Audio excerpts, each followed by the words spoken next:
you guys, like, you got to understand, we were living with some traffickers. Like, there's no way. Okay. Yeah. Welcome, everybody, to the Not For Nothing podcast, hosted by the dynamic duo Christopher Michael and Ashley Maland, where they delve into life, love, relationships, and personal growth. Be sure to tune in every week for a refreshing take on life's most important lessons. All right, we're back, everybody. Welcome. I just want just a quick disclaimer. We are going to be discussing some distressing issues today with regards to sex trafficking, but it is a huge problem in our country today. Somewhere between 15 to 50,000 women and children are forced into sexual slavery in the U.S. every year. So it's an extremely important topic. I think one close to everybody's heart. And we're going to be joined today with Miss Ashley Nadine. Am I saying that right? You're saying it right. Ashley. Welcome, Ashley. Thanks for coming. Thank you. I'm actually really happy to be here. Fort Lauderdale is so stunning. These beaches are warm. I mean, I'm coming from California, so cold beach to warm beach, and I'm loving it. Does it get humid in Cali? Not really. Not really. No, I didn't have these hair issues out there. At least I got the puff frizz going on. It's a lot of dry heat out there. Right? We have different problems. Yeah. We have different problems. That's for sure. Lots of fires. Yeah, fires and earthquakes. That's right. Anyway, but one of the biggest ones is actually the ones we're talking about today. Yeah, absolutely. California is huge. California's having some issues over there with this, huh? Big numbers with human trafficking, you guys. Yeah, California is the number one state. Number one state. Yeah. Mm-hmm. What? Yeah. It's unbelievable. And it's unbelievable they just can't get a grip on it.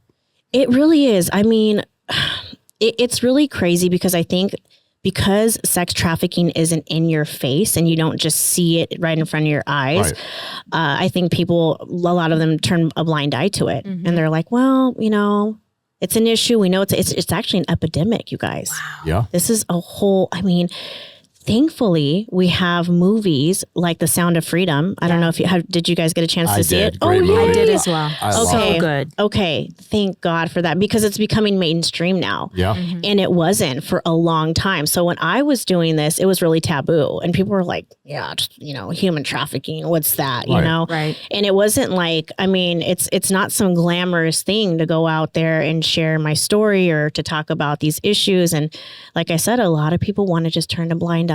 You know, most people, they're like, well, it doesn't affect me, but until it affects your daughter, until it affects somebody that your sister, It's true. And then all of a sudden it's like, well, now maybe we should actually be facing this crime. It's a crime. Yes, it is. It's a crime. Yeah, it is. It's wild to me that, just the numbers alone, right? 15,000 to 50,000 women and children get forced into it every year in the U.S. Right. How can you not take it seriously? It's outrageous. And Sickening. the fact that people can turn a blind eye to it is unbelievable. And in California, as we spoke about before, it's only a misdemeanor right now, which is outrageous considering. Yeah, it's a misdemeanor to traffic a minor. A minor, yeah. What? Yeah, you get a slap on the hand. So what's happening is there's a lot of criminals that were like trafficking drugs to make money, and now they're trafficking children because there's less of a punishment for it. Wow. To force anybody to do anything, into sexual slavery, whatever it may be, sex trafficking, they're not doing it at their own volition, right? So in a sense, you're being kidnapped, right? But kidnapping carries up to a 15-year sentence, and it's a serious felony charge. So how the hell do you even get around being charged with felony kidnapping when you traffic anybody? Because that's a part of it. Yeah. Yeah. It's a very valid point. I'd love to know the answer to that, honestly. But it with my story in particular, a lot of traffickers, people would say, oh, it's like a pimp, right? With my situation, it was something where I went to a house party and I don't know to this day, I still wonder because I was 14 at the time. But when I got there, my friend invited me to the house party. And when I got there, she left me alone. So it's kind of like the scenes that you see in the movie, where it's like someone takes you to this party and then leaves you there. That actually happened to me. Like my real life story is I had a friend, I spent the night at her house. We went to a house party and next thing you know, I'm alone and then I'm being approached by somebody older. Wow. Yeah. And he started telling me all the, he was telling me your eyes are so beautiful. I love your hair. And for some months, I thought he was just my boyfriend, Wow. Yeah. Now, do you feel like she set you up? Is that's why I'm bringing it up because as memories start coming back to me, because I go to a lot of therapy and recovery groups and stuff. I really work on my recovery a lot. But when I think back on it, I can't help but to think about, like, how did she just leave me there? You know what I mean? It almost felt like as if it was like a planned thing. And now that you know what I mean? Now that I'm older and I look back and I go, man, that's really strange. You know? So if I was to say so, I would have to say, I think she did. I think she was in on it, and she knew the guys, because she was in a really bad crowd of people. And I was like the good girl. I got the good grades. My parents are still together. Like, my parents are still married and have a beautiful marriage to this day. It's amazing. Yes, it is. It's a blessing. It really is. I don't see that much these days, you know, and they actually get along and they like to do things together. It's like, it's like for real. Like, you know, I see it's kind of, it's rare and it's just so cute.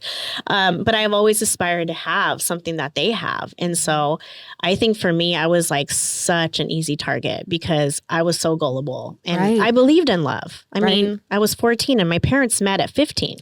They're still together. So it's like, I just believed the guy, you know? Of course, but you can't fault yourself. You were 14 years old. I mean, what child at that age would not want to hope and see the best in somebody, right? Yeah. And especially every little girl fantasizes about their wedding, being in love. I mean, truthfully, it's like, it's no fault of yours. Somebody did something really malicious.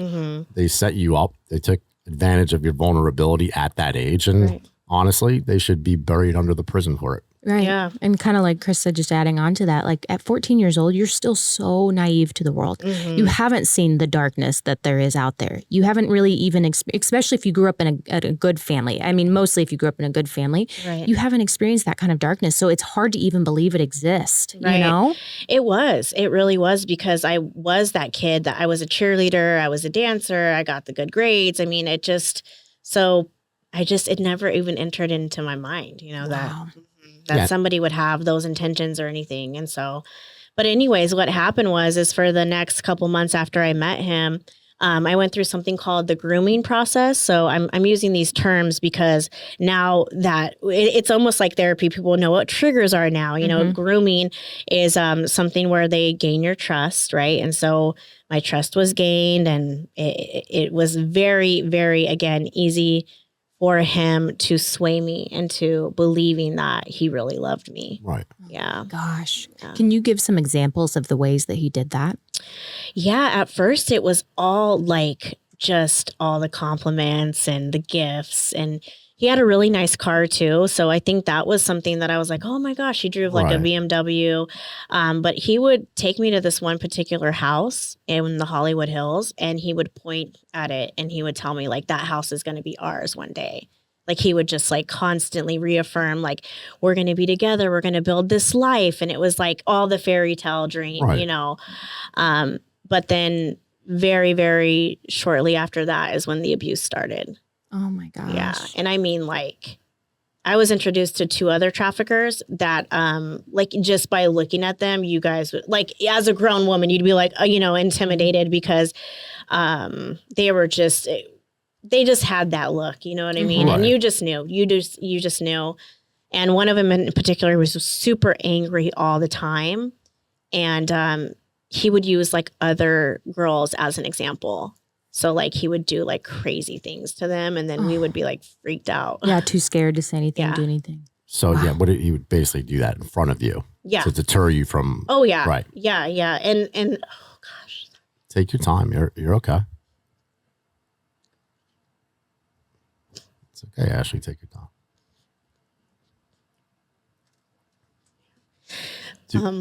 No, I'm good. It's good. It needs to be said. But there was also times where like photos were taken. And I remember like opening up this book and seeing like a whole bunch of other young girls in there. And that moment was like, oh my gosh, like this isn't just happening to me, you know, it's happening to a bunch of other minors. And I think that was like such a wake up call for me, you know? It's so sad that, I mean, at 14 years old. Yeah. Like that is so, it's damaging no matter what, but to be so young. Right. And to see that much and know what's happening and feel trapped. Like there's no way out. Like I'm just so sorry that happened to you. Yeah, no, thank you for saying that. But Yeah.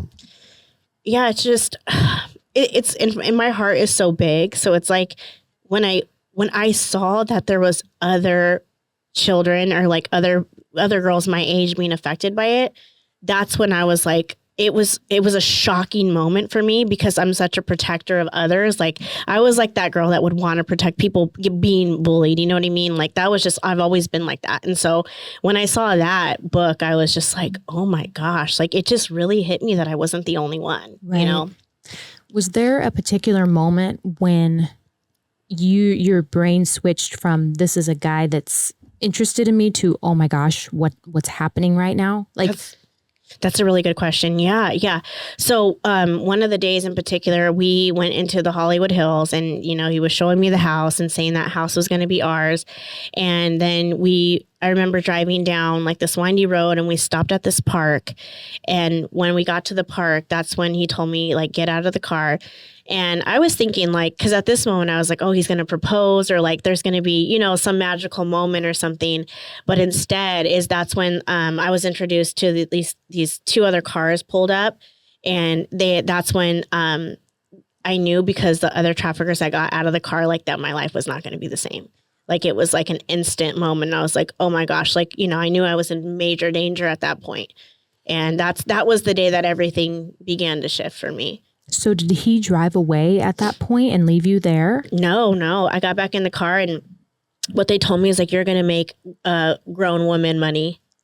That was like the term that he said. He was like, you're going to make grown woman money. It's insanity that they would try to rationalize that to a 14-year-old girl. And unfortunately, I'm sorry you were exposed to a form of evil that I can't even imagine anybody being exposed to, never mind a little girl. And can you kind of walk us through what it was like for you from that point without, I obviously don't want you to have to relive it if you don't want to. Right. But I think people really need to hear what happened you went through and what happened at that point. Yeah. So basically I like I was saying, I wasn't the only girl. There was other girls and we would have to do like house calls and we would go and like, you know, like go to like different people's houses and things like that. And then one of the major things was like dancing at the strip club. So that was like, you know, when you did that, like your money's not yours though. Like, so it's like, you know what I mean? Like you just give the money over and that's it. You just go to work and then you give the money and that's your life. And they keep you trapped that way, basically. Yeah. I mean, at that point, it's so scary because it's like you don't even want to upset them. You know what I mean? Because they knew where my family lived at this time. They used a lot of that, like, you know, if you don't do what we say, we're going to hurt your family. One of the guys, he actually lit one of these other girls a house on fire. Wow. So again, it's like we just knew like you just don't get out of line. Like you just don't go against what they say or else somebody that you love is going to be hurt or you're going to be hurt. Wow. So from what I understand, they would go as far as to even hooking the girls on drugs, right? Oh, yeah. To make them dependent. Yeah. One time I actually, I just remember waking up and I just didn't know where I was at and I just didn't have any clothes on. Like, and I was just like, oh my gosh, like what just happened? And that's happened to me so many times. Like I can't even drink out of a bottle of water without it knowing that it's closed. Like I just can't. So because I think that there's a lot of triggers and trauma for me there where like, because I've been drugged a couple times. So it's like, I can't to this day, I still work through that, but I can't drink out of a water bottle that I know that's not closed. Wow. Yeah. Yeah, it's crazy because I'll be in the house with my daughter and she's like, Mom, like we're the only ones in here. And I'm like, I know, baby, I'm sorry. It's mommy's still, you know, got some things I'm working through. And she's old enough to understand that, but it's still like, you know, just to give you guys an example, it's like, yeah, I've been drugged myself, you know. I didn't drug myself, but I've been drugged so many times that I still have the triggers of like. So the first time that they pushed you into this, Mm-hmm. did you know beforehand what was about to happen? Or were you still kind of in the fog of what is going on? Like with this person that I thought was, you know, investing in me and these people that I've been now introduced to, like, Was this like, were you still like kind of in the twilight zone of, I don't understand what's even happening? Or did they tell you like, all right, now this is how it's going to be. This is what you're going to do. Right. And it was can't more like get out that. of it. Yeah. It was more directive. Yeah. Yeah. Gosh. Mm-hmm. And so they just, from that point on, they just started putting you into jobs. Yeah. Yep. Or, I mean, situations. And you just felt like, Yep. I have to do this. It's the only. Yeah. Exactly. Oh my gosh. I can't imagine how unbelievably helpless it must have felt. And these guys, whoever's involved, and I'm see, with things like this, I get extremely angry because the amount of trauma that they caused you during, after, and what you're going to have to live with the rest of your life. To be honest, they should face the death penalty. Every one of these guys. Yeah. Anyone involved in something like this, because to be perfectly honest, they took your life away from you. Yeah. For a period of time, and you may never fully recover from it for the rest of your life. And that's horrendous. Yeah. I mean, I know what you're saying, but I just, for me, I think recovery is possible.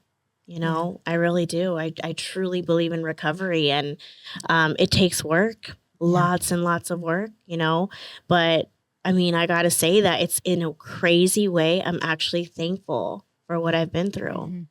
And the reason is because of the God factor for me, you know.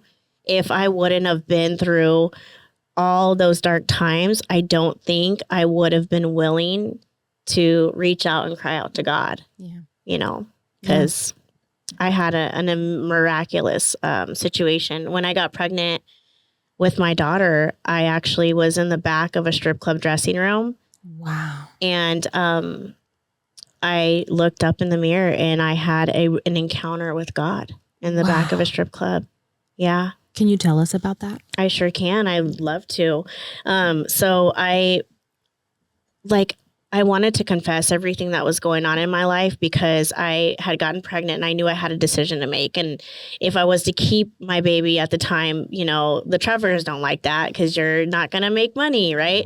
So it was like, okay, I had to make a split decision one day, and I reached out to a friend from high school that I really trusted. And she was a Christian. She was a believer. I never was. I actually was like the complete opposite of her. But something about her was so safe. And like, I knew God was in her, but I couldn't explain it because it just wasn't how I grew up, right? Like I didn't grow up in a religious household or anything like that. So when I sat with her that day, I didn't have a lot of time because I had to get to work and things like that. But I had confessed everything that was going on to her. Wow. And she started telling me about the love of Jesus and how God loves you so much and he is going to provide for you and he's going to protect you. She was like, just keep your baby. You guys, I cussed her out. Oh, yeah. I did because I was like, don't come at me with your religious BS. Like, I don't want to hear it. You know, that's not going to save me. That's not, you know. But then God heard and I was on my way literally to work. So I'm on my way to the strip club and this song comes on. Kanye West, Jesus Walks. Telling my age a little bit. But I remember thinking, wait, Jesus, that's the same God that she was just talking about to me. And now it's on the radio. And so now it has my attention, right? So now I'm like, wait a minute, what's going on here? Like, it was like, it hit different this time, right? So then I'm like, okay, that was strange. And then I get into work and I'm dancing on Hollywood, in Hollywood on Sunset Boulevard. It's a really popular strip club, by the way. And I'm there and I remember putting on my lingerie and then I went to go take one look in the mirror to make sure I was okay before I went to the floor. And I had this encounter. I had this it was like this beautiful, fatherly love, but it was like a holiness, like a sacredness. It just was it was like heaven. Like how does people describe heaven? But it was like I could feel the love of God coming from this moment. And then I was like, oh my gosh, like God is chasing me. Like I can feel God. And like my friend was like, Ashley, are you high? Are you drunk? I'm like, no, dude, I'm sober. Like, but it was like God was literally chasing me all the way up until this moment. And what really got me was after I had that encounter, I was like, dude, I got to get out of here. Like I knew like I was in darkness and it was like I went into the light. But when I got home that day, there was a book on my dresser called God's Promises for Women. Right? Wow. What? You guys, there's no way that I would ever have a book like that in my room. Like ever. Like that is just not my life, right? And I'm like, okay, who the heck put this book here? Because now I'm like, I have this encounter. Now I'm leaving the strip club. I'm home. And I opened up the book and I read a verse for the first time in my life because I had never read a verse from the Bible or anything. And it said, ask and it will be given to you. Seek and you'll find. Knock and I will open up the door. Wow. Yeah. That's incredible. Yeah. So did you ever think that your friend from high school ever was able to get to your house and put it there? I thought about that, but you guys, like, you got to understand, we were living with some traffickers. Like, there's no way. Oh, okay. Yeah, we were living, like, two of them were in the house. So there's no way. No. That is No, I'm telling you. Mike. I say when I get to heaven, I'm going to ask, like, who put the book there? Yeah, Yeah. I want to Good know. question. Yeah, because there's things in life that happen, miracles, signs, wonders. There's things that are just unexplainable. There's supernatural things. And I'm sorry, but I can't help to believe that, you know, as I'm encountering, you know, God and this supernatural thing that's going on in my life, that God didn't somehow have that book like end up, you know, Yeah. where I needed it to be. Yeah. So That was amazing. definitely divine. yeah. It really was. Now, Mhm. at that moment, was that it for you? Was it a process from that day forward to get yourself removed from the environment? So I ended up surrendering my life to God. And so what that meant for me was I invited God into my heart, you know, and I remember calling my grandma because she was the only Christian in the family. And I was like, Grandma, I think I got saved. Like I gave my life to the Lord. And she was like, oh, you know, she's like, I've been praying for you, you know? So I'm like, my grandma's probably so super happy. And so after that, I actually decided to move away. Wow. And I moved to Las Vegas, and I moved because I was afraid for my life. Wow. And, you guys know another miracle that my friend told me is that God will provide and he will protect. Those were the two things she told me, right? Within a couple weeks, the trafficking ring got exposed. Wow. Yeah. Within 2 weeks of my conversion and giving my life to God. And two of them are in jail. Oh, thank God. Yeah, which it's not because of trafficking charges, because we know the laws, right? Right. But some miraculous way, I don't want to know. I told them I never wanted to know what I didn't even want to know. But the two of them are in jail. And I think from my understanding, two of them are still in jail. And then there's one that's out. But They should be there forever. It's crazy how that happens because there's another, I don't know if you ever saw them, but this is unrelated, just related in the sense that it happens to somebody else in real life. Right. You ever see Molly Bloom, the one that held the card games, the big time poker games in Manhattan? No. So it's a great movie. Jessica Chastain plays the character. Okay. And basically at some point or another, she started getting shaken down by the Italian mafia. And it happened to be back in the time when they did the big raid on like Sammy the Bull and John Gotti. So she was trapped in her apartment for weeks, and they literally beat the shit out of her in her apartment. So by the time she mustered up the courage to get back up and leave, there was a newspaper at her door that every one of them had been arrested. Wow. And that they cracked down on the mob that year. Yep. So she, by the grace of God, That's it. she survived the interaction with them. Yeah. Yeah. That's what I'm saying. That's why I'm like, there was too many moving parts in my story to not know that God was right there next to me. And like, you know what I mean? Like, and that's the most amazing part is that like people will say that like, oh, you know, she's too damaged. Like you'll never get over it or whatever. But I just got to say like, my life has turned into something better than I could have ever dared to dream or imagine. Right. after encountering and experiencing all that, you know? It's incredible. And Yeah. honestly, it is horrible. As horrible as that was, God knew that you were strong enough to make it through, that he would find you, you know, at the Yeah. right time. Yeah. And now you can be used to save hundreds, maybe thousands of other women that are going to go through the same thing. You Thank know, you, Ashley. it's Yeah. your voice that they're going to Yes. hear. They wouldn't hear it from someone like me who's never experienced that. Mhm. Right. Yeah. And God knew that. Like Yeah. there's the only way to save this many people is for someone who's been there, who Right. knows what it's like, who Yeah. has experienced that pain and that suffering in that way, that can have a compassion that other people can't understand. Totally You know? agree. And it's crazy you say thousands because that's exactly what's happening in my life. Like Yeah. I'm telling you, like the stages and the platforms that God is opening up, I'm speaking in front of thousands of people. Like Amazing. it's a dream come true. It's crazy because there'd be certain times when I was in that old lifestyle and I would have dreams that I was speaking to thousands of people. Wow. And I was like, what? Like, wait, what? Like, how would that ever be possible? You know what I mean? But I would have dream after dream after dream, and I can see myself and I could see the power that was coming out of my voice and how it was like impacting the people there. And again, this was like not when I was living, you know, my best life. This was Right. when I was in the darkness and things like that. But that was that glimpse of what God had for Yeah. you. absolutely.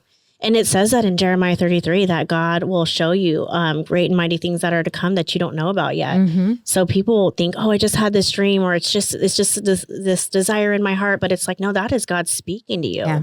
You know, he knows you so intimately and so deeply. And so there's things that he'll show you in the future that you haven't attained yet, but you're going to get there. Right. Yeah. That's right. Yeah, Mhm. no, it's very, and I've said this to people before. It's very hard to regret sometimes what you go through when Right. it inevitably makes you who you are. Mhm. And as traumatic as your experiences were, they made you who you are. Right now, they put you in a position to keep people safe, right? Yes. To let them know what it was like, what you went through, Mhm. what to look out for, and how to keep yourself away from it. That's so good. And it's amazing, honestly, because we need more women, more people like you. Thank you. So thank you. Yeah. Seriously. Thank yeah, you. I do think there's a certain resilience. I love that word and I love that quality in people because in life, like life is gonna freaking be hard no matter what. Whether you believe in God or you don't believe in God, it's gonna be hard, right? We all go through things. But I always say this, like on my best day without God is worse than on my worst day with him. Yeah. That makes sense. I would Yeah. much rather have the faith and the hope to believe in him, that he's working with me and he's orchestrating my life, than to not have any hope and like, you know, anything to attain in the future. Yeah. It's just so much better. It Yeah. It is. just is. Hope is a weapon. Yeah. Absolutely. I mean, listen, life is never life's never easy, right? Right. Life beats you down. Yes. It does. I don't care who you are. And if you're somebody who strives for success in your life, chances are you're going to come across a lot of things that are going to beat you down. Right. But you need to, like you said, be very resilient. And you need to use your experiences to pull through, right? Right. Our scars don't necessarily define us, but they guide us Yeah. to make sure that we make the right decisions moving forward and we do what we need to do to get through. Yeah. Yeah. I just feel like it's just such a microwave generation. I call it the microwave generation because everybody wants things quick and easy. Oh, it's crazy. Right. But it's like, how many of us know that a slow cooked meal is where it's at? Like if Yeah. you know what I mean? Let it marinate, let it sit in the oven a little bit. It's a little bit better. But I say that because I think this generation is just like, they just don't get that sometimes it's going to cost you something. Yeah. You know, you got to put in that grind, that hard Yeah. work. And not everything's going to come easy and just be handed to you. They don't want to That's pay the just- price. I want to pay the price. That's right. It just, And nothing, it's not worth it. Yeah. Anything that comes quick and easy isn't worth it. You don't have the confidence of I earned this. Right. I worked for Yeah. this. I proved this to myself. You So know? good. I have a question for you. Being what you've been through, what is it that you would tell young girls, you know, to look out for that maybe they wouldn't know to look for? Yeah. You know? I love that question because I always say, I wish I would have listened to my, like the gut feeling that I had that day. So I say it now, like if it's a gut feeling, I call it a God feeling. It's like a warning, like, hey, something's not right here. Because I remember that night feeling like I wasn't comfortable. I didn't have peace that night.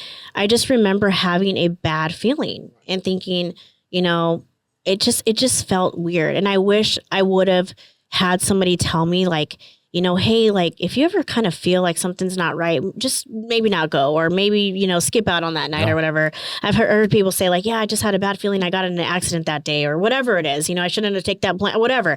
But that I remember feeling like, man, I wish I would have had somebody just tell me that so I could have listened to that.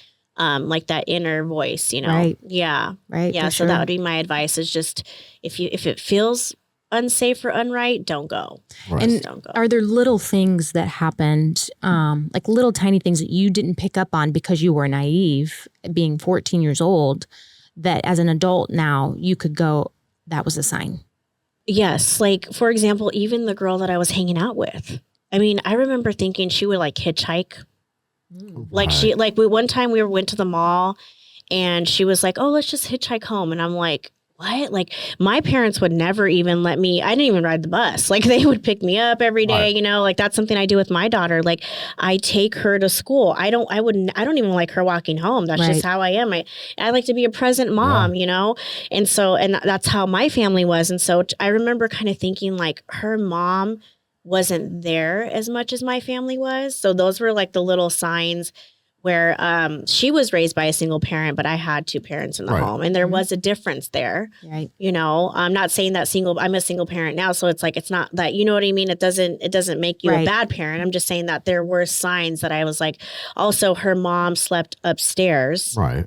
And so she didn't watch the kids. Like her room was downstairs and that's how we were able to sneak out that night. Oh, So things like that, right? Okay. Where it's like easy to get out of the house. And what about with the guy in particular? Even before he introduced you to the other two traffickers, were there things like that a young girl would see as, normal or just wouldn't even know to look out for? Like wouldn't think maybe second guess it? Like maybe I even think things he said. that's good. I think if they're promising you too much, like if they say like it's too good to be true, sometimes it is. I gotta say I believe that now. I still believe in love. I still believe in romance and all that stuff. But I feel like if someone's kind of over promising something, come on. I mean, we all have flaws. We all have faults. There's got to be something there where it's like, it's not adding up here. So I think that just having him just promise too much and like under delivering was my thing where I'm like, nah, I wish I would have known that back then again. But I was so young at the time. I just believed him. I just believed him. Yeah. The problem is you're talking about a 14-year-old, right? So we could sit here and we could say these things, right? But at the end of the day, to penetrate a 14-year-old mind to even think that way is hard. Yeah. But these guys know that, right? They do. They know it, and that's part of the manipulation because no matter how much advice they get or how many people try to help them through certain things, it's going to be very hard for them to take that in and identify those problems when they arise because their mind's just not processing information that way. Yeah. Right. They see the glitz and the glam and the over promising. And like you said, right, like you believe in love, right? Like you want love, you want that companionship. So of course, as adults, right, we overlook the worst in people sometimes because we want to give people the benefit of the doubt. Right. So as a child, I mean, you're almost always going to overlook anything slightly off that you see because you may not even pick up that it's off. Yeah. And the fact is they're evil, these guys, right? These people, they know that and they target it. And unfortunately, they're extremely premeditated and efficient at what they do. And that's why I say whatever you could do to get them off the street should be done. And I don't think it should ever be a debate, to be honest. Well, I was going to say what's really interesting, too, also looking back, is that I realized the guy that was recruiting me was actually being groomed by somebody above him. Really? Yes. So that's a whole nother topic, right? It's like I didn't really think about that too much, but now I'm like, oh gosh, like I remember because he would have to go check in a lot with that person. And there was like, it was like it was an organization. It almost felt like a real business. Like it's so like there's somebody above that it's like person. A pyramid scheme. It is. That's how it felt. Like it, because I think that's why in a crazy way, I almost feel like I could have grace because that person was being groomed by someone above them. You know what I mean? And they're looking for love from a dad. So it's like this top guy grooming this guy to groom this other person. And so it's a whole scandal, it's just insane. Yeah. I think the best advice you can give people with regards to who you let into your circle hang out with is, if you really want to gauge someone's character, true character, pay close attention to how they treat other people before you get involved with them. That's so good. Honestly, it'll tell you everything you need to know about them. They lie about somebody behind their back. They talk shit behind their back. They do any of those things, that person is untrustworthy. Right. And if you think they're going to treat you any differently, then it's naivety at that point. Yeah. Right. So, but Good. question for you though. Yeah. So now, right, at this point in your life, and from the time that you got out of it, what has life been like for you? Yeah. So I think that, I'm going to be real. I started off working at a car wash after I got out of the industry. Mm-hmm. And that, at that time I'm like 19, pregnant, but it was humbling. I mean, I went from this kind of like a fast lifestyle to now I'm like, okay, I got to try to make this on my own, and I think the one thing that God used is my daughter, because I was not living for myself anymore, and when you're living for yourself, it's easy to be selfish and unkind and rude. But when you're living for someone else, especially a child, different qualities that I didn't know existed in myself begin to come out. Yeah. And so, but it was, I went to working at a car wash, and then once I made that move I moved to Vegas. To Vegas, and I started completely over. I actually went to, I got into university. Wow. Yeah. I Awesome. started going to college. Yes. Amazing. That was very empowering. And then I got a really good job and I worked for Hilton. And that was, I think that structure and the corporate level, like just being able to experience that level of like professionalism, I was like, oh, wow, like I can really make it. And then I had one of the employees that worked there, I was just a guest ambassador. So what I would do is I would check in the higher end clients that were coming in, and I'd take them to the elite lounge, right? Okay.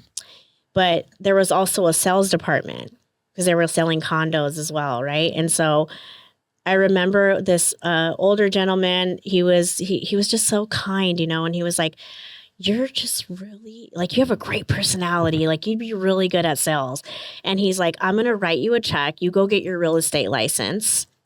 And he's like, and you just pay it forward. He's like, you owe me nothing. What? Wow. Yes, Awesome. that happened. And so that belief that someone else saw in me, and I was like, okay, I'm going to do this. I got my real estate license in Vegas, and I just freaking crushed it. Wow. Awesome. So I was Congrats. young. Yeah, thank you. Wow. And then I remember they brought in one of my favorite motivational speakers, Les Brown. I don't know if you guys know Les Brown. I love him so much. I know of him, but I don't watch a lot of him. He's amazing. Yeah, he has a really powerful story. But anyway, so this moment, though, I remember they brought in Les Brown to one of the sales meetings. And I asked him, because I was just like young and curious. And I go, how much did you make, coming to speak to us, like on the sales team? And he goes, $40,000. Wow. And I was like, what the heck? And I was so inspired because I was like, well, I have a story too. Yeah. Like he does, you know what I mean? And then I just started clicking. And I was like, I want to do it. Like, I want to share my story. You know what I mean? And he looked at me, and I shared this on another podcast I was just recently on, but he looked at me and he goes, your future is bright, young lady. And he has like this crazy powerful voice. And I'm sitting in the lobby and I'm like, oh my gosh, Les Brown just told me I have a powerful future. And, he just came to speak to the sales team. So I'm just, at this moment, I'm feeling like on cloud 9 on top of the world. Like, dude, the legend just told me I'm going to be somebody. That would change my life. It did. And I was just a young kid in the lobby, just curious, going, how much did they pay you? And he's like, $40,000. I was like, dude. Right. Like, Yeah. I need to do Yeah, this. to come like, pump somebody ASAP. up, like, come on, Like, let's you know? change lives, including mine. Yeah. So, Oh my God, that's unbelievable. but those opportunities that happened, you know, at a very early age, very young age, and I actually became one of the top sales agents. And people were coming to me asking me, how are you doing this? And I was like, dude, I don't know. The truth is I don't know. I just genuinely love people. Yeah. And my love for people just oozed out. And then, you know, it made me successful at a super young age. And it's definitely a God thing that you still love people. Yes. After everything you've been through, like that could only be God, because my goodness, like you have every reason to be jaded and bitter and resentful, right? Yeah. And you're not. And there's no other way that could happen. Yeah. And I have my moments, to be honest with you. Like I do. I really, I mean, I still have a huge heart for people, but I'm talking about myself. Like in recovery, they say, keep it in the I, right? Which means that the I statements, like I am this, or I feel this. And I do think that there are moments where like that unhealed side of me does come out, you know, that young girl that's been traumatized, you know, because like I said, the water thing, for example, or like just things that, little memories that will come back, and I'll have like kind of like a burst of anger and things like that. And I'm like, dang, like I need to go to my therapist and like work out this, you know, this trauma that I'm going through. But for the most part, I will say that my heart is really genuinely, I love people. Like it's like, it's almost like sometimes I ask God, like, why did you give me such a big heart? Because I love people so much, you know? My friends are like, Ashley, you're loyal to a fault, dude. And I'm like, I don't know. I just see the good in people. I really do. I genuinely see the good in people, but that's also that naiveness in me has got me into horrible situations. I relate to that so much. I've been like that my whole life too. Just like no matter what's happened, I've always had this I don't know, I want to love people so much and be good to them and be a light in their life, regardless of the reasons that I might have not to. And there's even been times where I've been angry about that. Like, God, like, I don't want to love people this much, but it is, I genuinely think part of the call when God calls you, you have to love people because you won't keep going if you don't, you know? Yeah, agree. And what's the point of being bitter? You know what I mean? It just, it affects you more than anything. And bitterness a lot of times is rooted in unforgiveness. So, you know, for me, it's like, I really want to do my best to be forgiving and to be graceful and loving. And just remember that, like, I am an imperfect person too. And when I do that and I stay in that place, I'm like, it's a lot easier for me to be graceful to others, you know, because I know I'm not perfect and I have my own faults. And to be honest, it's easier to love people than it is to hate them. I mean, if you think about the energy that it takes to hold or harbor hate for somebody, I mean, it stresses you out to the core. You know, when you love somebody or just have a good affection for people, you rarely think like that. You're just kind of free spirited. Your mind's not clouded. You're not thinking about nasty things or angry all the time. You know what I mean? You're in a good state. So yeah, I mean, a situation like yours, I feel like there's only two ways you can come out of it. Either you're going to be rigid and you're going to hate people for the rest of your life, or it's going to make you more sympathetic and empathetic to people because you've been through it and you can relate to what people are going through. And it's amazing that you came out of it as empathetic and sympathetic to people as you are, because you could have both sides of it a bit. Yeah. And another, it's true too, though, but I worked through that through my recovery because I got into the 12-step program and I worked my program. Thank you.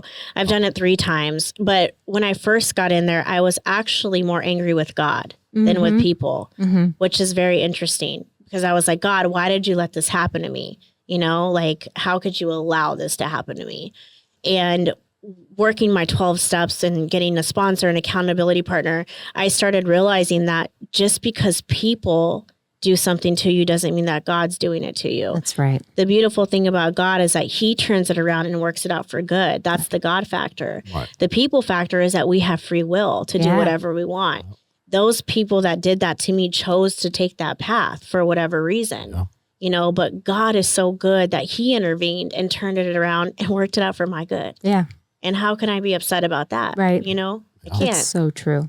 That's so true. So we all have a path. And it's unfortunate for some of us, the path is much harder than others. But in the end, if you have faith, right, you believe that God has always had a plan. It's unfortunate and it sucks to think that that was part of the plan. But in the end, it's like I said, it's hard to regret things you go through sometimes, because inevitably, if you wind up happy with who you are, they're a part of who you are. Right. You know, so. Yeah. That's really good. It's really good too to hear it from Mel's perspective, because we live in a really crazy generation right now where like men are not so supportive of certain things, or like if they're partaking in buying women for sex, you know what I mean? They're not going to be the ones standing up against it, right? Because they're being involved in the solicitation of it. Yeah, I agree. I have a question for you, kind of going back a little bit. So you at some point ended up in this home, right? With the traffickers, and I'm assuming other women. And you may have said that. I apologize. But what was going on with your parents at this time? Did they know where you were? Did they know you were there? Did they have any idea what was happening? Or did they just, like, what happened in that? Like, how did you go from being with your parents at 14 to in this home with these traffickers and these other women? So that's a really good question, because when my parents, they actually met the trafficker, like the original one. Yeah. And they were like, stay away from this guy. He's bad news. Like, they were immediately alerted, like just immediately.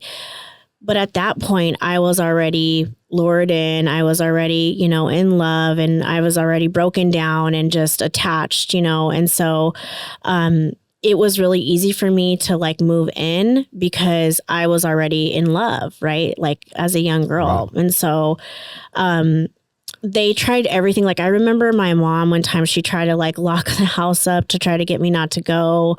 I mean, it was really traumatic, but I just, at that point, it's like, I just wanted to do anything to like make him happy. And then also like, I was also afraid. It was this really crazy love. Like, I don't even know if it's love, but it was a crazy attachment, after being broken down and abused so much. And then it's that trauma bond that they call it, and so it wasn't hard for me to move in. I mean, I went there by my own choice, because I thought that he loved me. And so your parents were fighting it. They were fighting it. Sure. Yeah. Oh gosh, they were it's like they just knew something horrible was going to happen. Yeah. Yeah. They just knew it. But they probably felt like, there's nothing. How long are we going to fight this? Yeah. There was nothing they could do to stop me.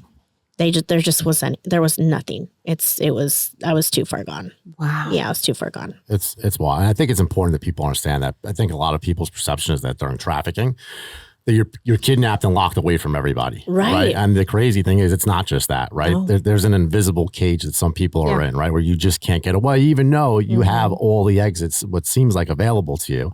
They trap you. Yeah. So it's not the way everybody perceives it all the time. So I think people really need to pay attention to that and look for signs of how they can help people, because just because they're not locked away in some cage somewhere in another country doesn't mean they're not in a bad spot.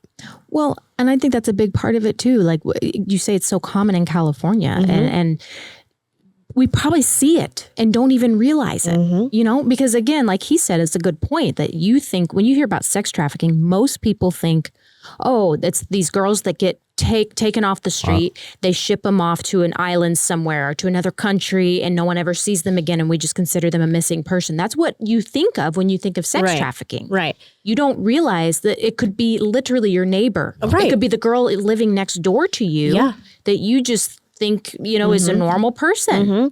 And it happens in both ways, but actually the majority of the time is the way that Chris was saying. It comes through forms of like someone that knows you, and they lure you in, and it's even sad because it's even sometimes your own family. Wow. That is a whole nother. I know going into some of the recovery groups and things that I've been a part of, I know people who have been trafficked by like their own family. Yeah, it's just horrendous. But for the most part, yes, people do get kidnapped, and even like the borders in Mexico, things like that. But for the most part, the majority, it's like very close to home. Wow. Right here in your own backyard. So when young women are going through that, do they, how do I say this? Do they understand I'm being trafficked right now? Or do they think, I'm just working and this is what I do now. And it doesn't feel right. It seems weird. I feel like I'm being controlled by these people, but this is just my job. Like, do you have the distinction when you're going through that? I think it's case by case, because you got to understand too, there's also like people who will say like, oh, come to Hollywood, come to California, and they'll fly people in. And then when they get there, there's like, nothing there waiting that they were promised, like a career or anything like that. And then they're trafficked in that way. So I think there is a distinction, from in certain cases. But I mean, if you're like trafficked at like, cause now it's, you're talking like children, like, super young, you just grow up that way. Yeah. So it really is a case by case thing. I do not think it's just like everybody knows or doesn't know. It's just, it depends on that person's story. Okay. Yeah. I would also think it depends on how deep the manipulation goes. That part too. Right. People, for sure. Yeah. But I don't know. I mean, we'll get into the law part of it because I could go on about that forever now. But so last question for you is, as far as this goes, if you could go back in time and talk to your younger self, what advice would you give yourself? That's a great question too. I would say that to try to look for that type of love in a man, I don't think is the love that I would rather look for that love in God, because God's love is so unconditional. And I think the love that I was looking for was actually a godly love. And because like what I've realized is that humans are flawed, and so we all have problems. But I think the real genuine, what they call it, agape love, it's like unconditional love that I was looking for was in the form of something more, supernatural. And I wish that I was introduced to God at a young age, so that way that love that I was seeking, that I knew would come from Him and not from an outer source that I don't think, no matter what it is, whether it's drugs or alcohol or a man or, that void, that God-sized hole in our hearts that we all have, it's not going to come in that way, So good. Yeah. So true. Yeah. So you would have wanted yourself to look for affirmation from God as opposed to an outside source. Absolutely. Yes. Simply put. Yes. Yeah. That's really good. Yeah, I agree. And how many women would not end up in, painful or abusive situations or situations like yours if they'd had, that wisdom, Right. I know I would have probably been spared if I had been seeking God, knowing that that's what I was looking for. Absolutely. Yeah. I totally, I mean, there's such a difference in like even the high school friend that I reached out to, because her family was rooted in Christianity and God and everything. And so if you think about that, that's the person I ran to versus me, who grew up in a household that didn't have that. Right. There's two different stories there. Yeah. But I ran to her because I knew she had something I didn't have at that age. Yeah. That's right. And that's what got me out. That's what saved me. That's what got me out of that lifestyle. Yeah. And I think people just in general, we need to believe in something bigger than ourselves, because we are flawed. Right. We are imperfect. And no matter how deeply we seek that love or that affirmation in other people, we're always going to be disappointed, even with good people, seemingly good people will always be disappointed some way. Yeah, it's so true. And there's, everybody has purpose. I don't care who you are. Every single person has purpose on this earth. If you're grateful and you can, be open to receiving, you will find it. But you also have to allow that process to take its course. Yeah. Yeah. No, it's wild when you think about it, in the sense that you're absolutely right. Everybody has purpose. The crazy part about it is even the most evil people in the world serve a purpose, because inevitably they're the ones who create change when they do something that fucking horrendous. Yeah. That's deep. You know what I mean? So it's like a double-edged sword. Right. It's kind of like, there's the great people in the world, but where would a lot of those great people be without the misgivings that were done to them? Yeah. So true. That's good. It's pretty crazy. That's how you drive someone. Yeah. Yeah. No, it is. All right, everybody. That's a wrap today. Ashley, thank you for joining us. It was a pleasure. Yes, it was. Thanks for flying in from California. We appreciate it. Thanks for having me, guys. Yeah. Yeah, course. of course. Yeah. It was our pleasure. Lots of good. I think this is actually the deepest that I've gotten on a Oh, pod. wow. Yeah, Oh, yeah. I appreciate Lots that. of like really detailed, situations that Yeah. I opened up about. So Yeah. I'm it's a good glad one. you felt comfortable enough to open up Yeah. with us. Thank you. Thank you. Yeah, thank you so much. So definitely check out Ashley Nadine at Miss Ashley Nadine. That's her IG at Miss Ashley Nadine. And definitely please support and try to help push through SB 14. We need to up the sex trafficking of a child and woman to a felony immediately. It is now only a misdemeanor in California, which is horrendous. I don't need to tell you. So let's all get behind Senator Shannon Groves and support the bill SB 14. That's it for today, guys. Continue to check us out on IG at Not For Nothing Podcast. Check us out on YouTube, Not For Nothing Podcast, one word. All right, everybody, that's it for today. Definitely be sure to check us out next week with our amazing guest, this truly inspirational and lovely woman, Ashley Nadine. And we'll see you next week. Thanks.